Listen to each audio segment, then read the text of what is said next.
I stayed in that house for a little over 4 months, and even now I still think about the hallway before I think about anything else.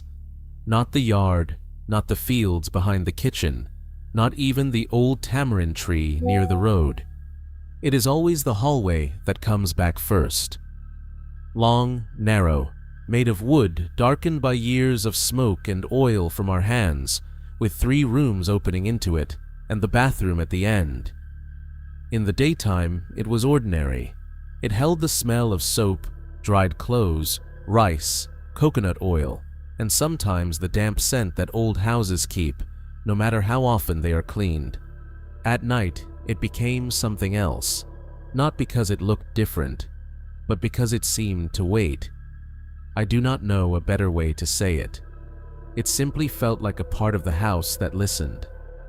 I had gone back to the province after leaving my work in the city. My mother had been asking me for months to spend some time at home because my grandmother was getting weaker, and my younger brother, Karim, was still too careless to be depended on. My father was working overseas then, so the house was mostly the 4 of us. My mother kept the place running. My grandmother stayed in the front room because it was nearest the window and easier for her when she needed air.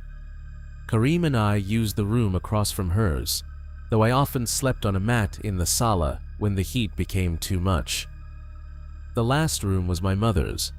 At the end of the hallway was the bathroom, concrete floor, a small window with rusted bars, a plastic drum of water, a metal dipper, and an old door that never fully closed unless you lifted it slightly before pushing. Our house stood a little apart from the others.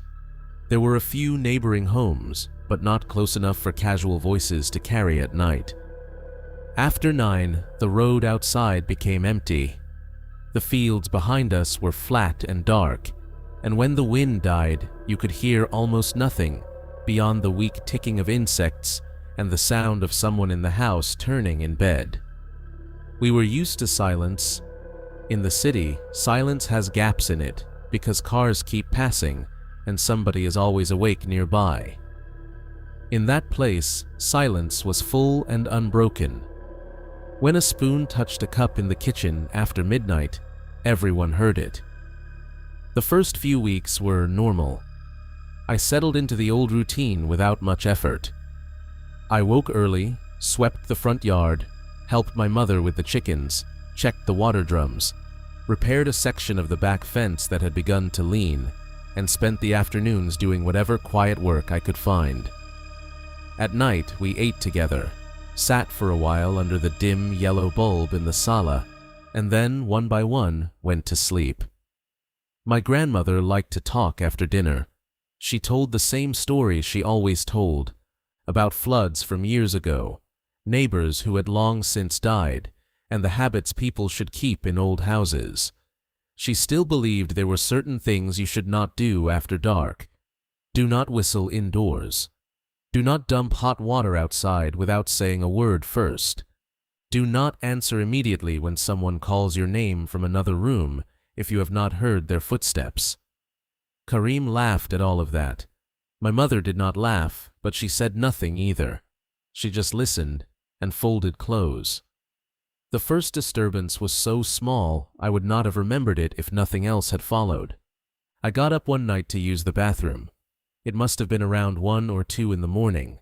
The power was out, which was common, and the house had that heavy stillness it always had during outages. I carried my phone for light, though the battery was low. As I walked down the hallway, I noticed the bathroom door was open wider than usual. Before sleeping, we usually left it almost closed to keep mosquitoes from gathering too much inside. I thought maybe Karim had forgotten after using it. I pushed it open with my foot and found nothing unusual except that the dipper was floating in the drum instead of resting upside down beside it. I remember standing there longer than necessary, staring at it and trying to think whether I had left it that way before bed. I convinced myself I had. It was not important. The next morning, I asked my mother if she had used the bathroom late at night. She said no. I asked Karim. He said no, and did not even look up from his plate. My grandmother said she had not gotten up since midnight because of her knee. Then she asked why I was asking, and I told them about the dipper floating in the drum. Karim smiled and said maybe the dipper had decided to swim on its own. My mother told him to eat quietly. I did not mention it again because there was nothing to mention. A dipper floating in a drum is not a story. Houses are full of tiny things that move without permission. People forget what they have touched. 2 nights later, I heard a slow dragging sound in the hallway while I was half asleep. It was not loud. That is one reason it unsettled me. Loud noises are easy. A branch falls, a cat knocks over a pail, someone drops something in the kitchen. But that sound was thin and careful, like the sole of a slipper being pulled over wood instead of lifted. I kept my eyes closed and listened. It came from near the bathroom and moved a little closer, then stopped. I waited for the next sound, but none came. After a minute, I opened my eyes. The room was dark. Karim was asleep on his side, breathing through his mouth the way he always did. I told myself it was one of the wooden boards adjusting because the air had cooled. That happens in old houses too. They loosen during the heat and tighten again at night.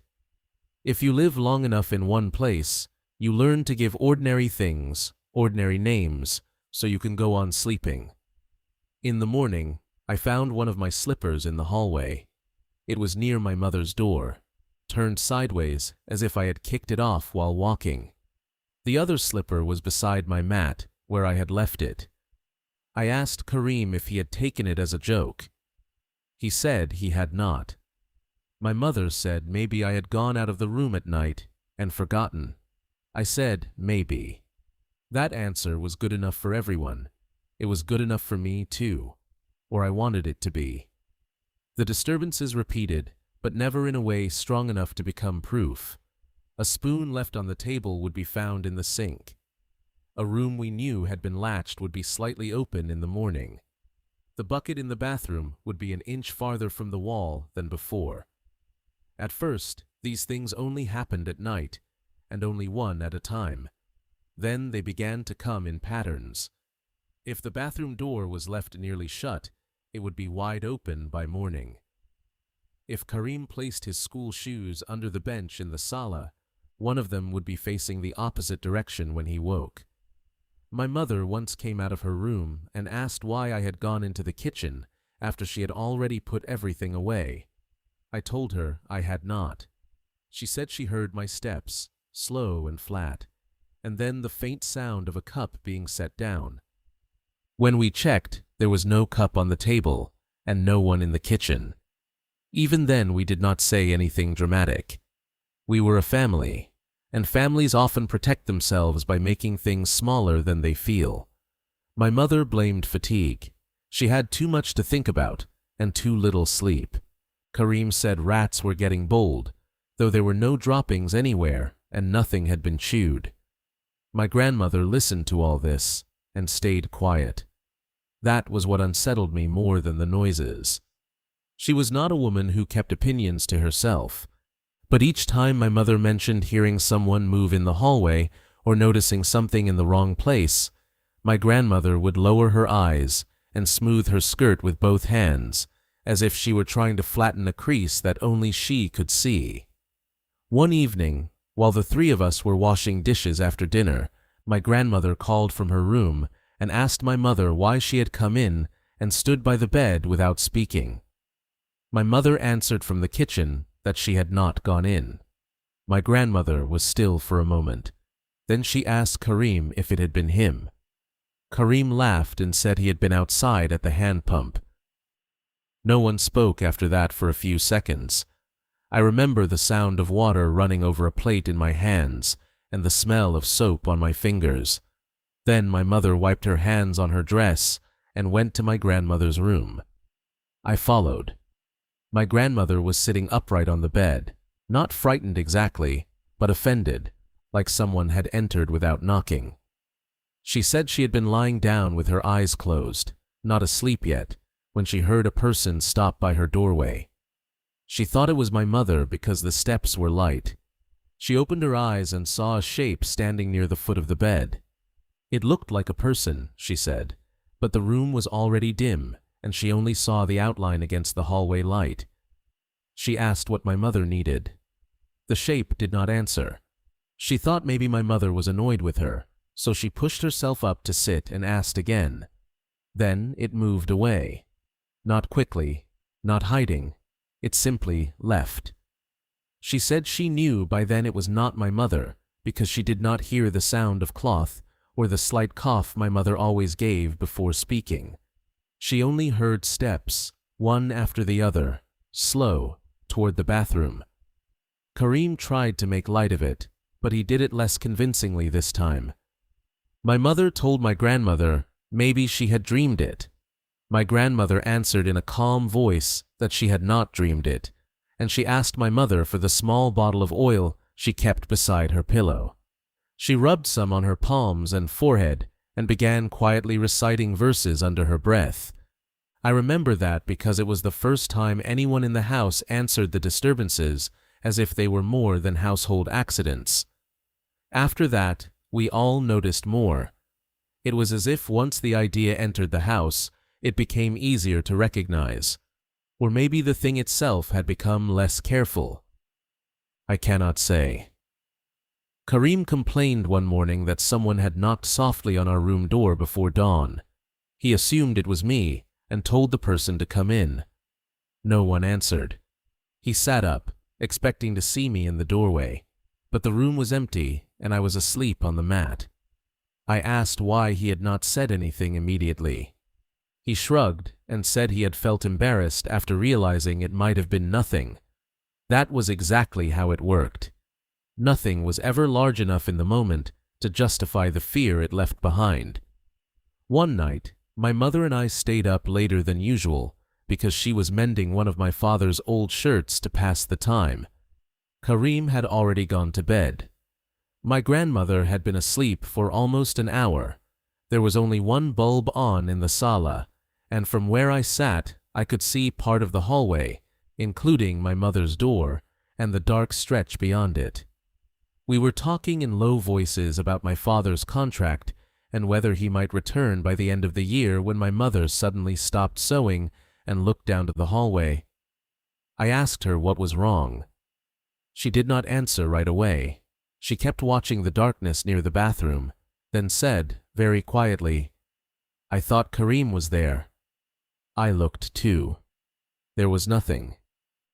She said she had seen the side of someone's face near the wall just for a moment, as if a person had leaned out and then leaned back. I asked if she was sure. She said no. She sounded irritated with herself.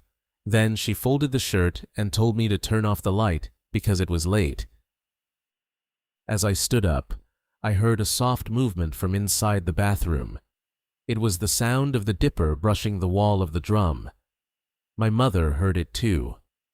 I knew that because her hand tightened on the shirt. We stood still for a few seconds, listening.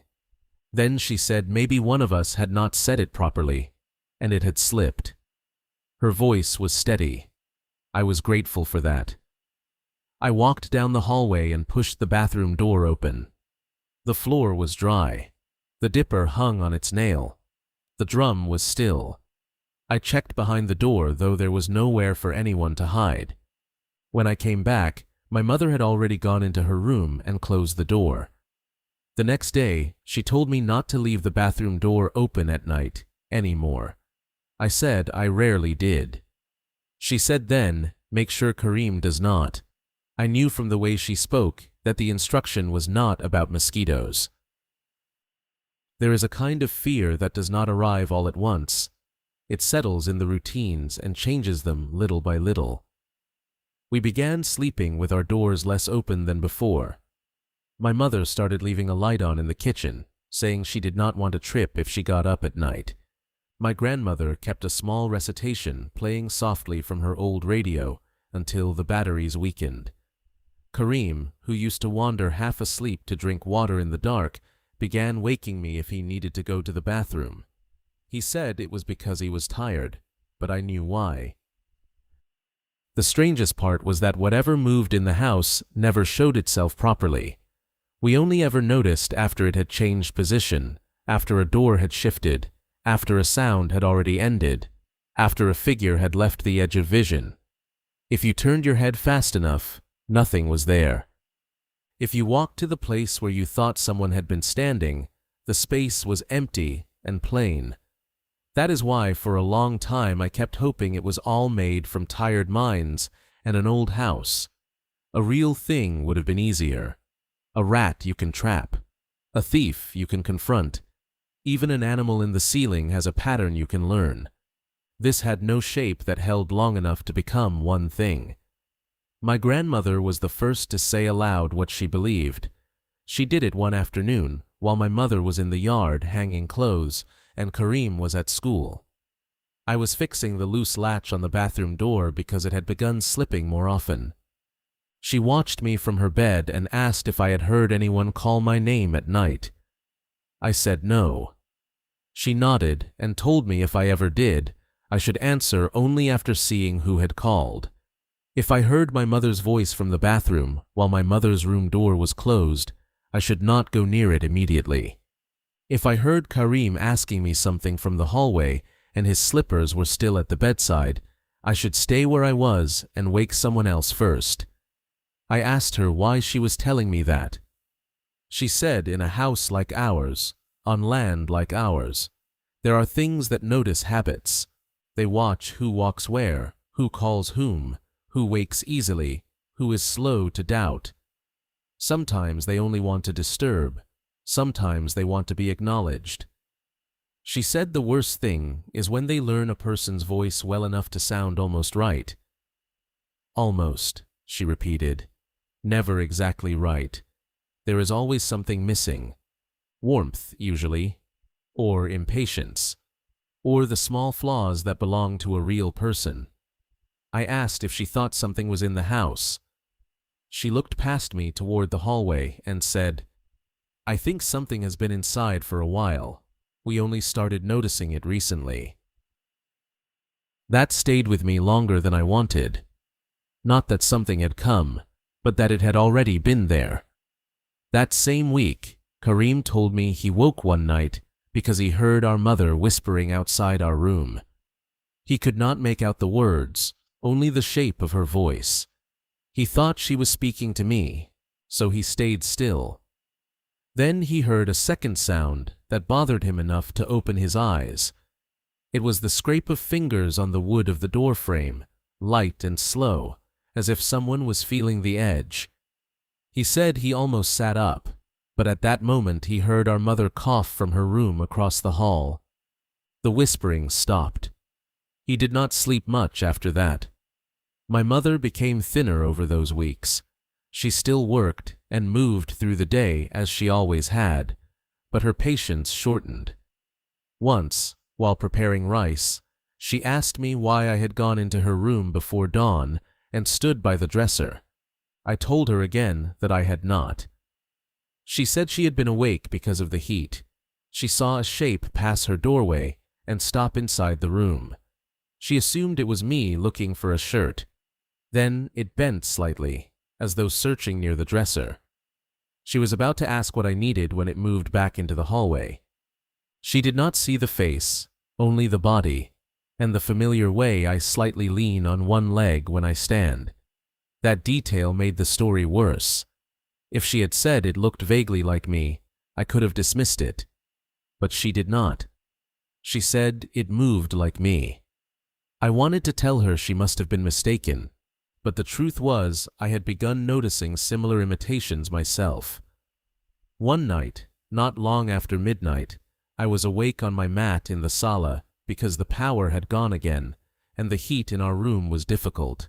I heard someone in slippers walking from my mother's room toward the bathroom.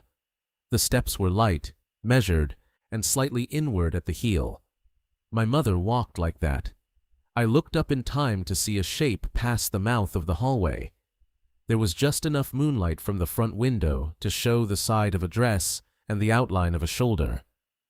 I almost called out to ask if she wanted me to bring a lamp, but I remembered what my grandmother had said and stayed quiet. A minute later, my mother spoke from inside her room and asked if I was still awake. I could not answer immediately. She asked again, and this time there was impatience in her voice, real impatience, warm and familiar. I said yes. She asked why I was moving around in the hallway. I told her I had not moved. Neither of us said anything after that. When morning came, we both behaved as if nothing had passed between us. That also became part of the pattern. During the day we returned to ordinary speech because daylight made everything sound foolish. Yet, the house kept a trace of the night in it. We all moved around the hallway with a little more attention, as though the air there might be occupied. One evening, my uncle stopped by to bring vegetables from his place. He stayed until after sunset and noticed the way my grandmother kept glancing toward the back of the house. He asked if everything was all right. My mother smiled and said we were just tired. My uncle was practical in a way that can feel rude when fear is involved. He said old houses make noises, and people who stay up late begin hearing patterns where there are none. My grandmother asked him if he wanted tea, which was her way of ending the subject. I was relieved at the time.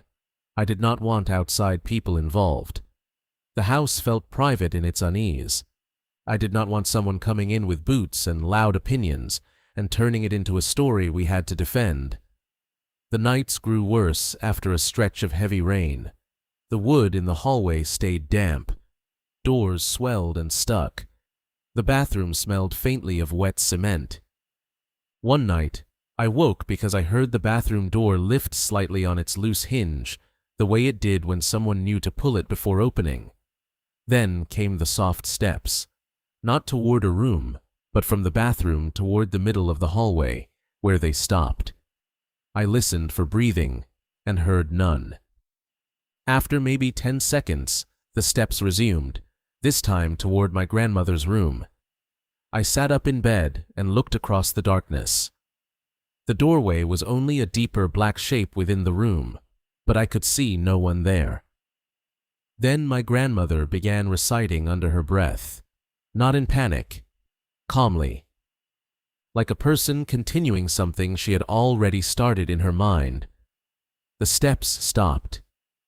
There was a pause so long that I began to wonder if I had imagined them. Then they moved away, back down the hallway, slower than before. In the morning, my grandmother told my mother not to sleep with her door partly open anymore.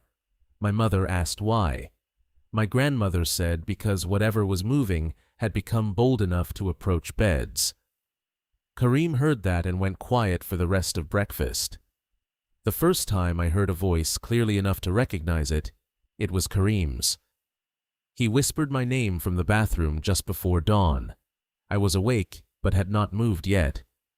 The sky outside was still dark, though the edges of the window were beginning to pale. His voice sounded close, like he was standing just inside the bathroom door trying not to wake the others. He said my name once, softly, then again. I almost answered. The only reason I did not was because I could hear Kareem breathing beside me, deeply asleep, with the slight whistle in his nose he had whenever the weather was damp. The voice from the bathroom did not call a third time. Instead, I heard a small sound, like the plastic dipper touching the rim of the drum. I lay still until daylight came. After breakfast, I asked Kareem if he had gotten up before sunrise. He said no. I asked if he had spoken to me. He laughed and said, "Why would he whisper from the bathroom?" I did not tell him. I did not tell anyone that morning. The knowledge sat in me like something cold I had swallowed. I finally told my grandmother in the afternoon when my mother had gone to visit a neighbor. She listened without interrupting. Then she asked a question that bothered me more than the story itself. She asked if the voice had sounded frightened. I thought about it and said no. It had sounded careful, neutral, almost patient. She said that was worse. After that, I stopped responding to voices at night unless I could place the person immediately. My mother did the same, though we never openly agreed on it. Kareem started sleeping with a small flashlight under his pillow. Once I woke and found him sitting upright, shining it at the bedroom door. He said he had heard me come in and stand there, but when he turned the light on, the doorway was empty, and I was still lying on my mat. He tried to laugh after telling me, but his lips were dry, and he kept licking them. There were days when nothing happened, and those were the hardest in a different way. During those quiet stretches, I felt embarrassed by what I had begun believing. I considered how tired we all were, how suggestible a family can become once one strange event is repeated enough times. I nearly convinced myself again and again. Then night would come, and with it, some new small deviation. A latch turned, a cup placed where no one had left it. My mother hearing my grandmother speak from the hallway while my grandmother slept. My grandmother asking why Kareem had entered her room and walked to the window without opening it, even though Kareem had been bathing when she saw him. Always the same pattern. Someone where they should not be. Someone heard where they could not be. Movements that began only after we looked away.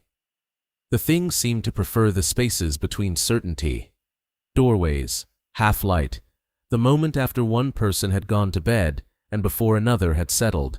The few seconds when someone in the house assumed they knew who was moving because only one person usually moved that way. I began to understand what my grandmother meant about habits. It was not simply copying our voices, it was copying expectation. If my mother often checked the stove before sleeping, then a shape like my mother would be glimpsed near the kitchen after midnight. If Kareem usually went to the bathroom at dawn, then his voice would come from there before sunrise. It used what made sense first, and only afterward did the wrongness appear. The most ordinary night can still turn in memory because of one detail. I remember one in particular because the evening had been peaceful. The rain had stopped. We ate early. Kareem joked with my grandmother and made her smile. My mother washed her hair and sat by the window to dry it. There was nothing strained in the air. I actually thought maybe whatever had troubled us had passed. Before bed, I checked the doors, set the dipper upside down beside the drum, and made sure the bathroom door was almost shut. I noticed these things clearly because I was tired of uncertainty and wanted facts to hold on to. Sometime deep in the night, I woke with the sense that someone had just crossed the hallway. I do not mean I heard it first. I mean the feeling came before the sound, the way your body can notice another presence nearby before your mind gives it a name.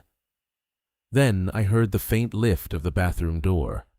I looked at the clock on my phone. It was 2:17. I listened. There was no splash of water, no bucket moved, no throat cleared.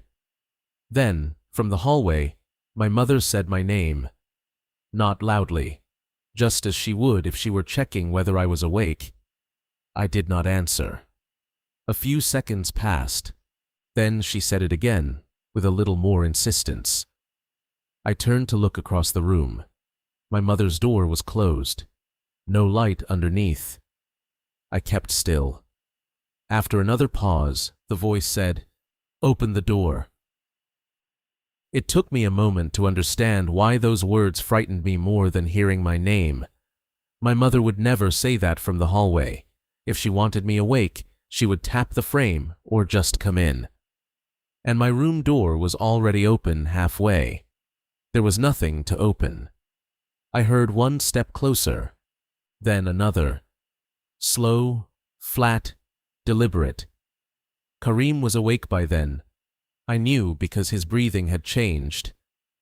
The voice stopped outside the doorway and said my name one more time. Kareem reached for my arm in the dark and gripped it so tightly it hurt. Neither of us spoke. After maybe half a minute, the steps moved away. Not back toward my mother's room, toward the bathroom. I lay there until morning, with Karim's hand still on my arm. When we told my mother, she did not deny what we had heard. She only said she had dreamed that someone was standing at the foot of her bed, looking toward the door. When she woke, no one was there, but she had the strong feeling that something had just left the room. My grandmother listened and said we should ask the imam from the next barangay to visit. My mother agreed right away. That in itself told me how frightened she had become. The imam came 2 days later in the afternoon. He was a quiet man I had known since childhood, not the sort who tried to make ordinary things mysterious. He walked through the house, recited verses softly, and spoke to my mother for some time in the kitchen. He did not tell us much. He said houses can carry unease when people are exhausted and vulnerable, and that prayer and steadiness matter more than panic. He advised us to keep our nightly recitations, avoid answering strange calls from other rooms after midnight, and not to speak about the disturbances, as if inviting them into the center of our thoughts. Before leaving, he paused in the hallway and looked toward the bathroom longer than seemed necessary. He said nothing about it, but I saw his jaw tighten. For 3 nights after that, the house was quiet. I slept better than I had in weeks. My mother looked less drawn. Karim became talkative again. We all understood the relief without saying it. Even my grandmother seemed lighter. On the 4th night, the power stayed on late, and we drank tea before bed. I remember thinking how ordinary the bulb looked, reflected in the bathroom's metal dipper. I think now that relief can be dangerous, because it makes you less careful. That night, I woke because I heard my grandmother speaking in a low, even tone. At first, I assumed she was praying. Then I realized she was speaking as if answering someone. I could not make out the words. I lay there listening to the murmur from her room and the silence between replies. It went on long enough for me to sit up. Then I heard my own voice answer her from the hallway. Not loudly, only a few words, too soft to catch clearly. But it was my voice. I knew the shape of it the way you know your own hand. I froze. Karim was asleep beside me. My grandmother spoke again, a little more sharply this time. Then there was a pause, and my voice answered once more from outside her room. I got up and stepped into the hallway. It was empty. My grandmother's door was partly open. Inside, she was sitting upright on the bed, staring at the doorway. Her face was pale, but her expression was controlled. She looked at me, then looked past me into the hall. I asked who she had been talking to. She asked, "Were you just outside?" I said no.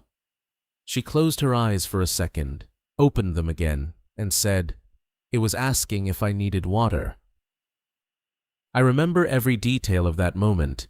The weak bulb in the sala behind me, the dampness in the air, the smell of old wood, my grandmother's hands clutching the blanket. What I do not remember is whether I checked the bathroom immediately or whether I stood there first, unable to move. I know eventually I walked to the end of the hallway. The bathroom door was open by a few inches. I pushed it wider. Nothing. The dipper on its nail, water still in the drum, my own face in the black window, barely visible. After that, we stopped sleeping separately. My mother brought her bedding into my grandmother's room, and Karim and I slept on the floor there too. It sounds extreme now, but by then we all preferred discomfort to being alone behind different doors. We told relatives my grandmother needed extra help at night. That was true, though not in the way they assumed. For a while, staying together seemed to limit whatever was happening. Or maybe it simply left fewer openings for it to use. The sounds did not vanish, but they changed. Instead of individual voices calling from room to room, we heard movement in the empty spaces of the house, the kitchen bench shifting slightly, the bathroom latch clicking, Slow steps in the hallway, stopping just outside the room where all four of us lay awake, pretending not to be awake. When you hear steps in a house, you usually map them without thinking. 4 steps to the kitchen, 3 to the bathroom, 2 to the sala. I knew every board in that hallway and how many paces separated one doorway from another. What disturbed me was that the steps began to pause in places where no one would naturally pause. Midway between rooms, directly beside the wall, half a step before a doorway, as if someone stood there orienting itself before continuing. One night, Karim whispered that he needed to urinate and could not hold it.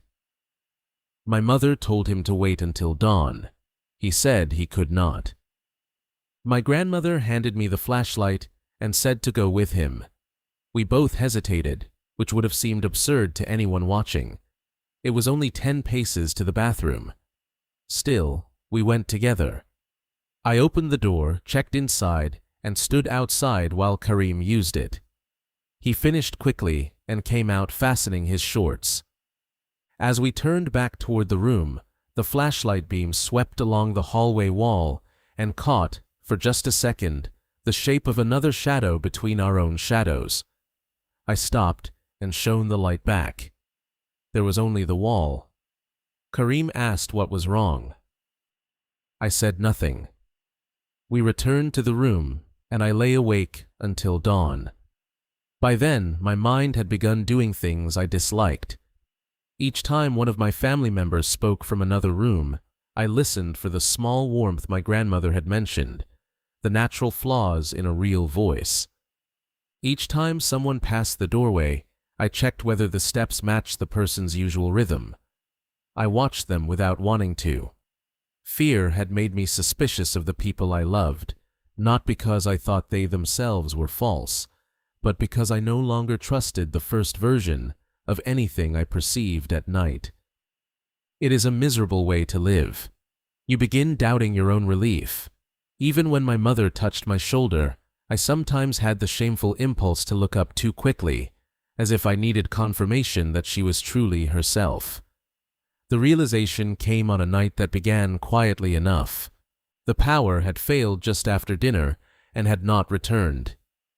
The air in my grandmother's room was close and warm, so before trying to sleep, we left her door open a little to catch what little breeze moved through the house. The moon was weak, and the hallway beyond the doorway was almost fully dark. We could only make out its pale outline and the lighter square of the bathroom wall at the far end.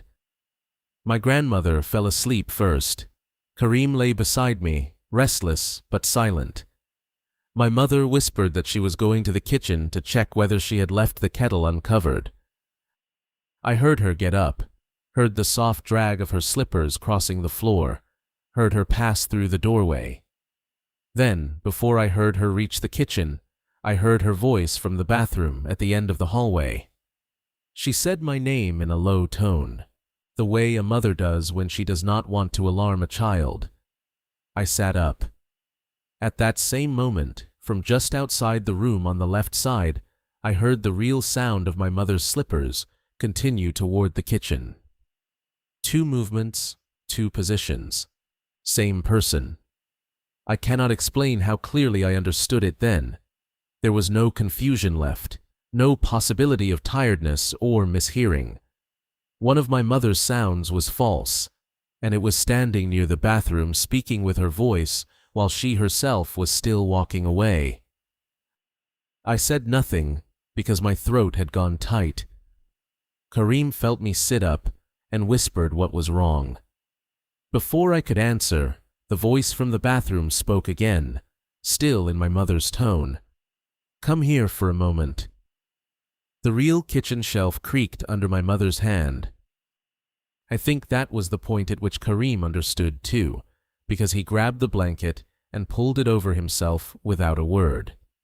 Then my mother came back into view from the kitchen, carrying the small metal kettle. I could only see her shape, but it was enough. She paused in the doorway, sensing at once that something was wrong. None of us moved. From the bathroom, in the darkness beyond her, her own voice said, "Why are you all awake?"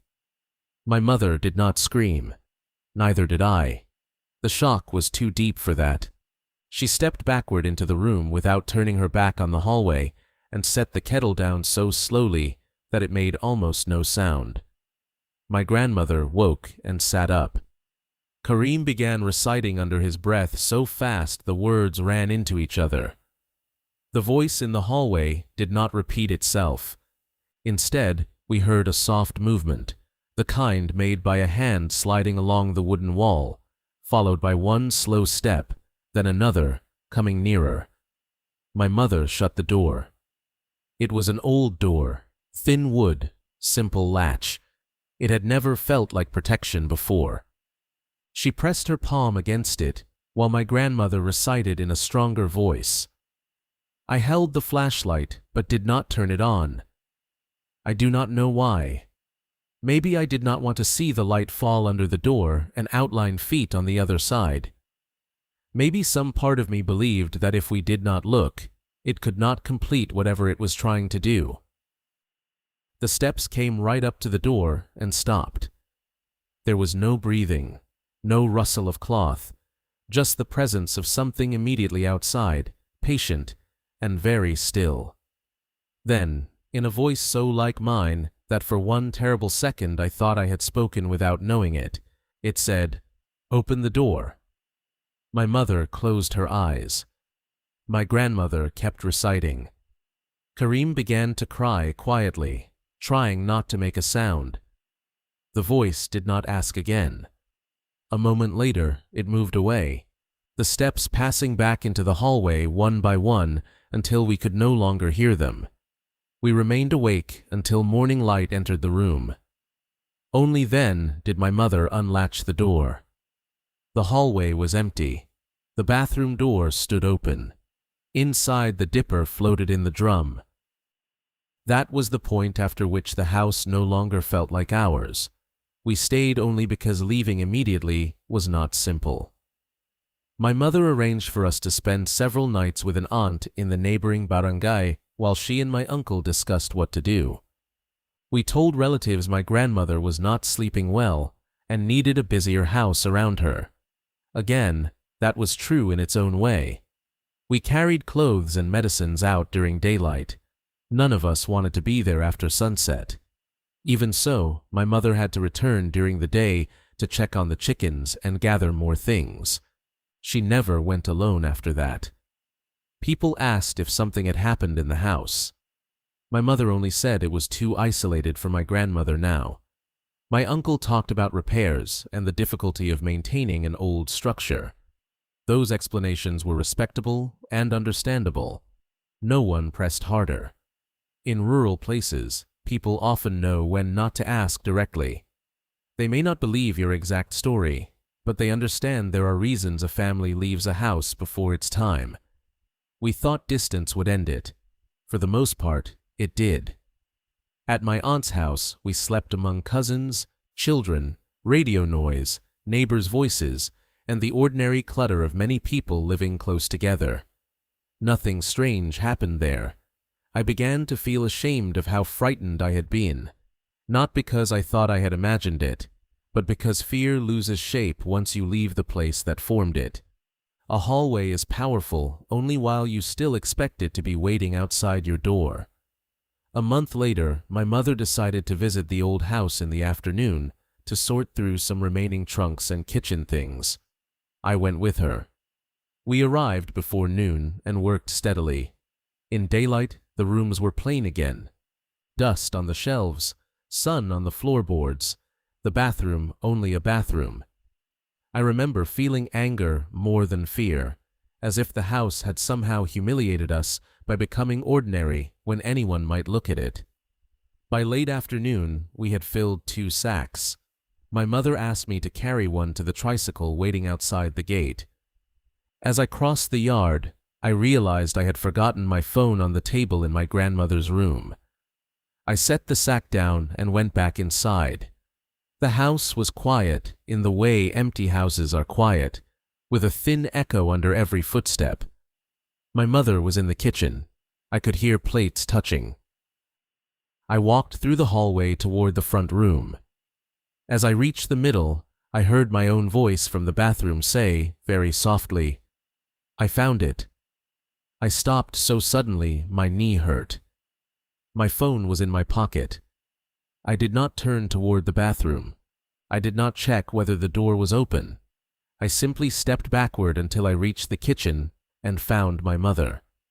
She took one look at my face, left everything where it was, and we walked out of the house together without another word. That was the last time I entered it. My uncle eventually rented the land to a cousin who built a smaller concrete house nearer the road.